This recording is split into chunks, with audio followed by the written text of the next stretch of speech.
ആരാരുമാവാത്ത കാലത്തു ഞാനന്ന് ഊട്ടി നടന്നു വണ്ടി. എന്റെ കുടുംബത്തിൻ പട്ടിണി മാറ്റുവാൻ ദൈവമാണോട്ടോ വണ്ടി. കുടുംബത്തിന് വേണ്ടിയിട്ട് പട്ടിണി മാറ്റാൻ വേണ്ടിയിട്ട് രാപ്പകലില്ലാത്ത ഓടുന്ന മനുഷ്യ, നിനക്ക് വേണ്ടി നീ 1 മണിക്കൂർ മാറ്റി.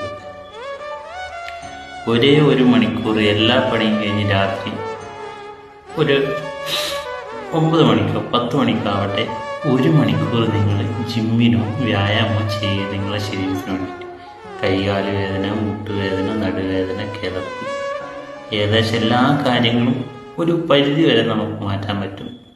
ആരോഗ്യം സംരക്ഷിക്കുക. ഓക്കെ, സെറ്റല്ലേ? വേഗം കിട്ടോ. ഇന്ന് തന്നെ ജോയിൻ ചെയ്തോ. അടുത്തുള്ള ഏതെങ്കിലും ജിമ്മിലോ എന്താ പറയാൻ യോഗ ക്ലാസ്സോ വ്യായാമോ എന്തോ ആയിക്കോട്ടെ, വേഗം വിട്ടോ. നീ ഉണ്ടെങ്കിൽ നിൻ്റെ കൂടെ എല്ലാവരും ഉണ്ടാവും. നിനക്ക് സുഖമില്ലെങ്കിൽ, എനിക്ക് കഴിയുന്നില്ലെങ്കിൽ ആരും ഉണ്ടാവും. ഓക്കെ.